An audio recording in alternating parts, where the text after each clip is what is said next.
Well, before I head back to Houston, thought I'd give you an outside tour.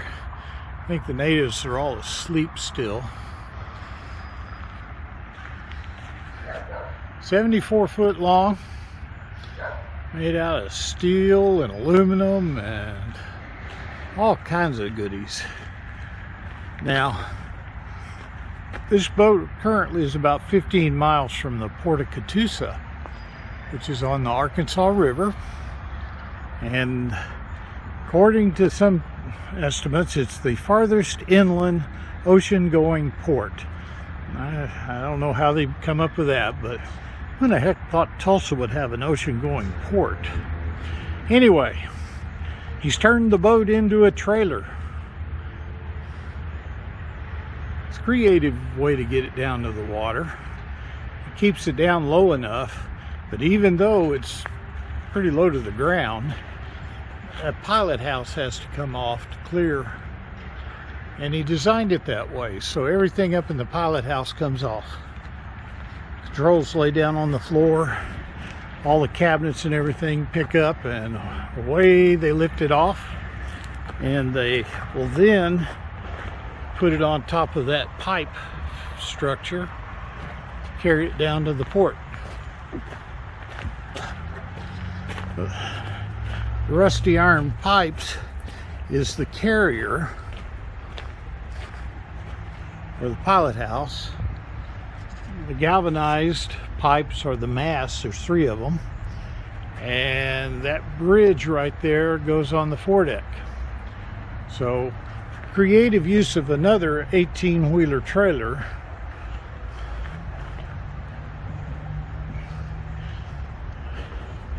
He bought 3 of them, tore 2 of them apart, and now a structural engineer made the design for the carriage, and they've put tires, 2 trucks on each side.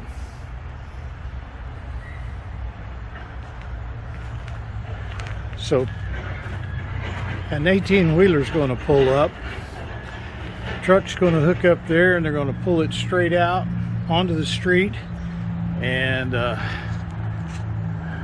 take it to the port of Catoosa. This is the back end. Right now we're working on the hydraulics to hook up. That is a variable pitch prop that Doug made all the propellers for. They were insanely expensive, so he cast them. He's got some videos on his YouTube channel. Almost every bit of this thing was built right here.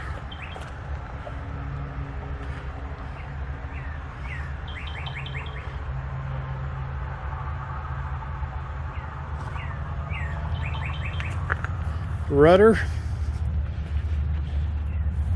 They've even built 3 anchors. Another one sitting over there.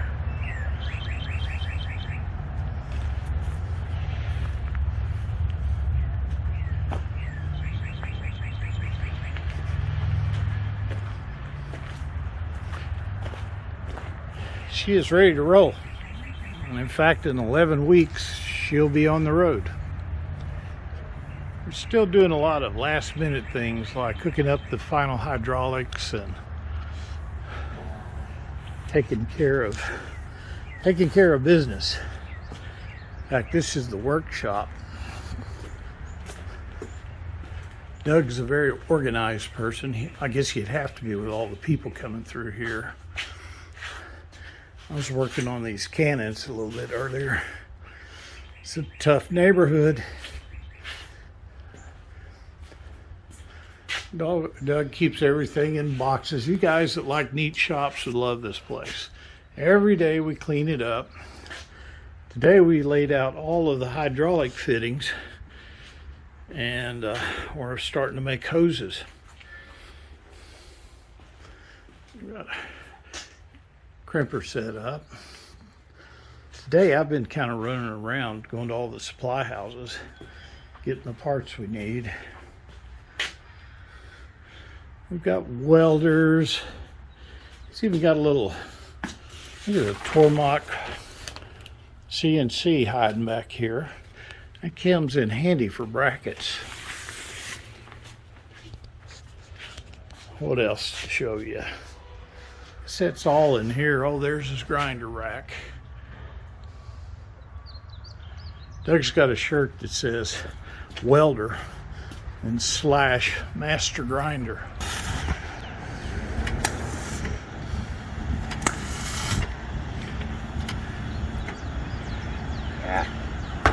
I like your shirt, sir. You like my shirt? I like your shirt. Come in my ass cracker. I could. Then you could be with Bart in the Butt Crack Hall of Fame. That's right. We are finishing up the solar panel mounts. That was the cable there that is a cableway. I'm going to go down through the front of the boat.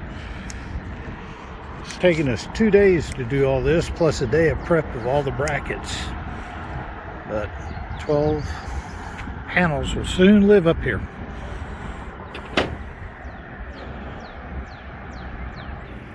That's the pilot house. And there's the gangplank. Now this gangplank stays with the boat. It's got a pivot up at the top, and it'll raise up with a crane and set up against that rail. Doug bought 2 of the school buses, took the frame out from underneath this one, has been using it as a tool shed. Got the engine out of it, so he's got a spare engine for this. The other one, he took all the windows out, and that's what's up in the pilot house. Now, some people say they're not strong enough, but Doug says even if they break, the boat's not going to sink, so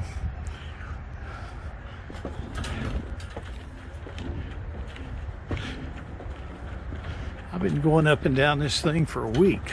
I told Doug I'd put in an elevator, and he said, but then he'd have to go join a gym.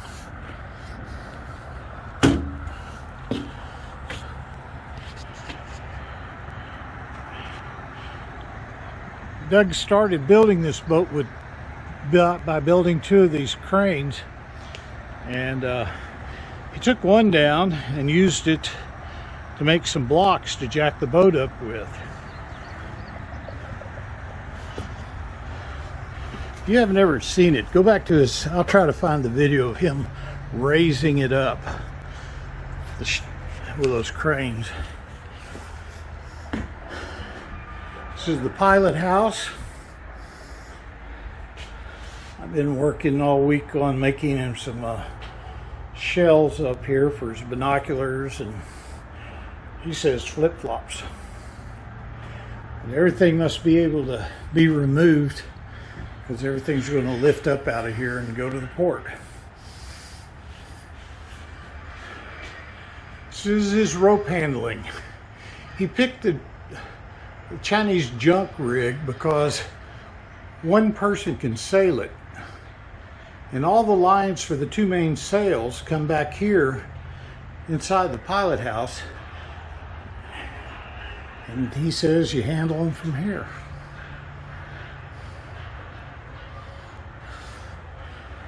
We installed the table somebody else made, got it going. According to Doug, up here is just about totally finished. Now, how's that for a steering wheel? Got his controls up here. Chart recorders, radios go up there. Well, I made this little cover the first day I got here. Of course, it takes me longer than a day to make something like that. All over this boat you'll find little artsy things like fire extinguisher holders. Here's a porthole. In case water gets in this deck, it keeps it from going down in to the interior of the boat. You can see down in there, there's the batteries I've been working on today. It's got another through the floor porthole. It's going to have an octopus painting on it. I still feel funny. See, like even the handles are artsy on this boat. This is the aft deck. He's made this pulley system to raise up the dinghy, and that's where the mizzenmast steps. Handle your lines back here.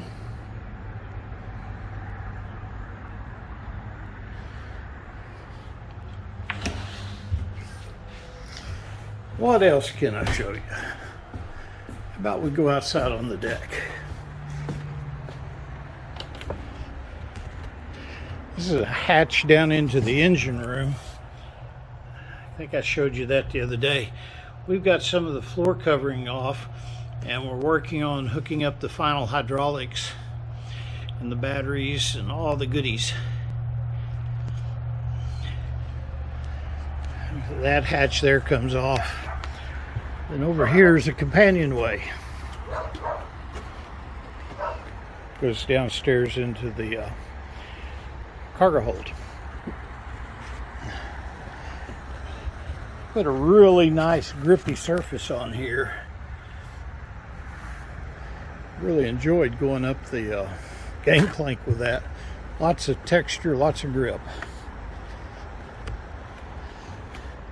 Now this is the companionway hatch going into the forward cabin. That is the main hatch cover for the cargo. Got something holding it down.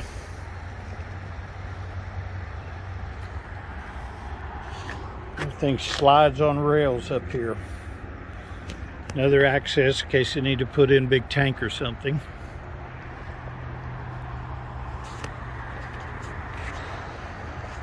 Those of you that watch A-Bomb's channel may have seen these castings before. I think A-Bomb either turned them or put some keyways in for him. That's where all the anchors are handled. And that plate comes off, and the mizzenmast, or excuse me, the forward mast goes through there.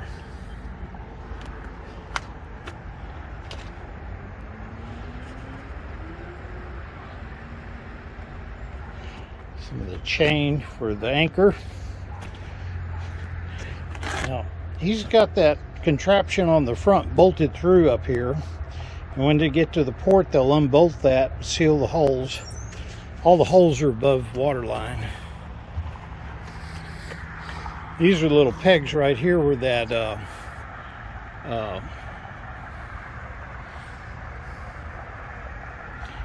these are the little mounting posts right here for that arch to go through. I saw him putting it on, but I don't remember exactly what it was for. This is a neat feature. I guess it's in this one. They can have water stored in that one. Sort of like a bathtub on deck. Now these are ventilation holes. And they're set up to where when you want some ventilation, you just take the peg out of the back and that piece of Lexan lays down flat to let air in case any water comes in and hits it and sloughs it off. Pretty good idea.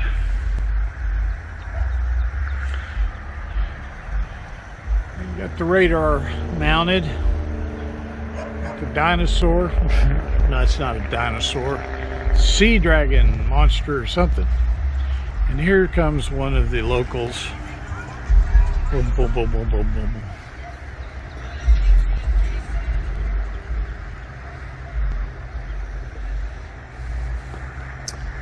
my time here is just about over. I'm gonna set up the bus for travel in the morning, leave from here and drive about 500 miles home tomorrow. See my lovely wife and see what kind of mischief Don's got into. He's been working hard on his shop. I'll show you some pictures.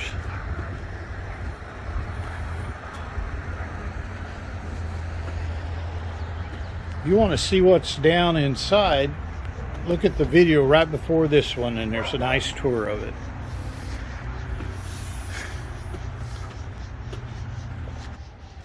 Well, that's it for me from the Seeker. In 11 weeks it's going to be down at the port and hopefully in the water by then. So thanks for watching. Go check out Doug's website. Thank you.